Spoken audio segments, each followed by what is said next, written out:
रामकृपाल जी, एक साल पहले जब नीतीश कुमार भागदौड़ कर रहे थे, पटना, मुंबई, कोलकाता, दिल्ली, सब जगह वो लोगों से मिल रहे थे, तब सुगबुगाहट इस बात की थी कि भाई गैर बीजेपी और गैर कांग्रेस एक तीसरा मोर्चा बने। टीएमसी, आम आदमी पार्टी, समाजवादी पार्टी, ये सब उस तीसरे मोर्चे के लिए तैयार थे। ऐसे में नीतीश कुमार ने कहा कि नहीं भाई, सबसे बड़ी पार्टी को साथ लिए बगैर कंपीट बीजेपी से नहीं कर सकते। लेकिन क्या कांग्रेस बेमेल है इस गठबंधन में? क्योंकि सारी पार्टियां जितनी भी हैं वो कांग्रेसवाद के विरोध में पैदा हुई। और क्या ये चलेगा 2024 तक बार बार? क्योंकि दिल्ली में भी पवन खेड़ा ने कल कह दिया कि भाई 10 साल पहले ठग इकट्ठा हुए थे, यूपीए को बदनाम करना था। इशारा सीधे सीधे अरविंद केजरीवाल की तरफ भी है। देखिए गरिमा जी, आपने शुरू में बहुत सारे सवाल आपने जो पढ़े, वो सवाल ही अपने आप में जवाब भी थे।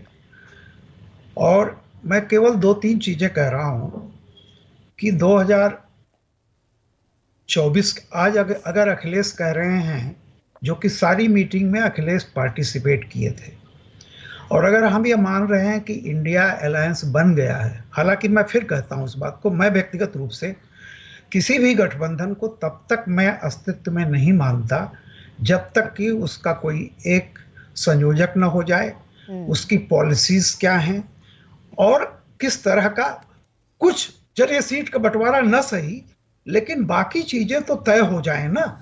वरना आप क्या केवल एक इच्छा जता देंगे कि चलो हम लोग ऐसा हो जाएंगे। अभी जैसे राशिद भाई ने कहा या किसी ने कि बहुत कुछ खोया नहीं है, तो मैं पूछता हूं कि पाया क्या है?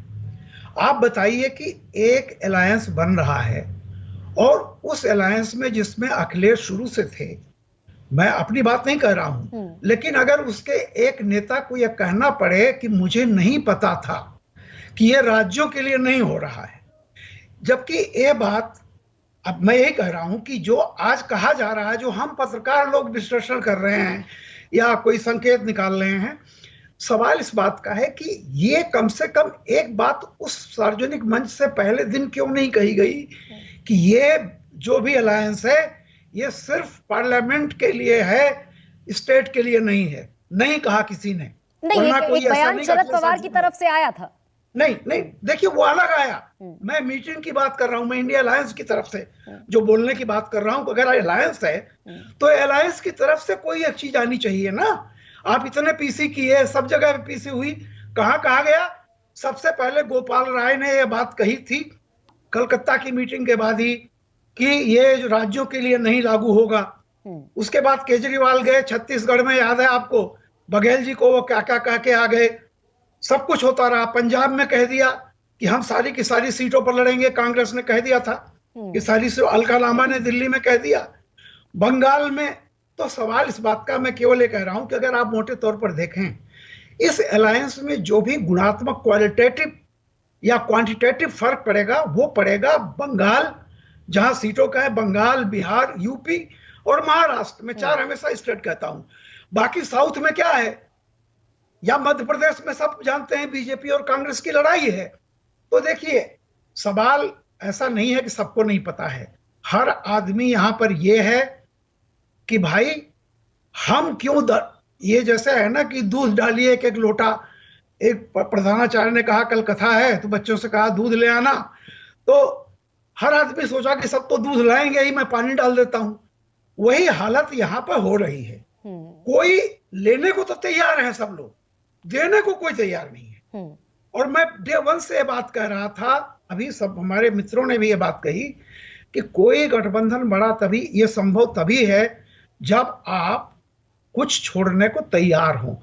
हकीकत आपको बता दूं, और मैं इसलिए पहले दिन से, हालांकि कई लोग नहीं मानते मेरी बात को, मैंने कहा है कि जब तक इसमें एक इसका अलायंस का कोई भी, चाहे वो नीतीश हो चाहे खड़गे जी हो, कोई भी एक कोई हो जो पूरे अलायंस के बिहाफ पे बयान दे, और हाँ, उस कोई बयान एक व्यक्ति हो, ये कोई भी उठकर जो बयान दे देता है, इधर अलका लांबा कुछ कह देती हैं, इधर पवन खेड़ा कह देते हैं, इधर अजय राय कुछ कह देते हैं, जिसमें पता ही नहीं कि कौन है। ऐसा तो होता नहीं है। कोई छोटा से छोटा संगठन अगर आप कॉलेज लेवल पर भी बनाते हैं तो उसका कोई प्रेसिडेंट होता है ना। तो संयोजक ऐसा की नहीं कि भूमिका बड़ी बीच में महत्वपूर्ण छूटा हो हो जाती गया, है ऐसे अध्यक्ष में। कौन है पता ही नहीं लेकिन है। ठीक है रामकृपाल जी, संयोजक बस होना एक- बहुत जरूरी है। नीतीश कुमार एक लाइन बड़ा वो मैं लंबा कह लूं। ख्वाब पाले रह गए। हाँ, जो कुछ कह रहे हैं। निहितार्थ है मैं बता दूं आपको। हाँ। हकीकत यह है कि जो अभी कहा गया, सब पार्टियां, जितनी रीजनल पार्टियां हैं, सब ये जान रही हैं कि आज हम मजबूरी में मोदी का विरोध भले कर लें, लेकिन हम कांग्रेस को, कोई भी पार्टी अपने यहाँ कांग्रेस को घुसने नहीं देना चाहती। रीजनल पार्टीज जैसे जो मैंने उसकी कहा आज कि की सब सारी हैसियत है, पार्टियां उस कांग्रेस विरोध हैसियत पर से आगे पैदा नहीं हुई। बढ़ना देना चाहती। तो ठीक फिर है। कांग्रेस जहां मजबूत है हाँ। वहां क्यों किसी को कुछ देगी? तो जाहिर सी बात है, मध्य प्रदेश में जो कांग्रेस, जैसा मैंने आपसे पहले भी कहा था कि देखिए कांग्रेस, मैं फिर कह रहा हूं, और इस देश की जनता तभी वोट देगी किसी भी अलायंस को अगर उसको यह भरोसा हो जाएगा कि लीडरशिप या प्रधानमंत्री कोई कांग्रेस का होगा। नहीं तो 89 के प्रयोग या 77 के प्रयोग के लिए इस देश की जनता वोट नहीं देगी, तैयार नहीं है। बिल्कुल, ये 2024 का निर्णायक मुकाबला 77 के जैसा नहीं होगा, या फिर उसके बाद जब जब गैर कांग्रेसी सरकारें बनी एक आंदोलन पर खड़े होकर, वैसा नहीं होगा।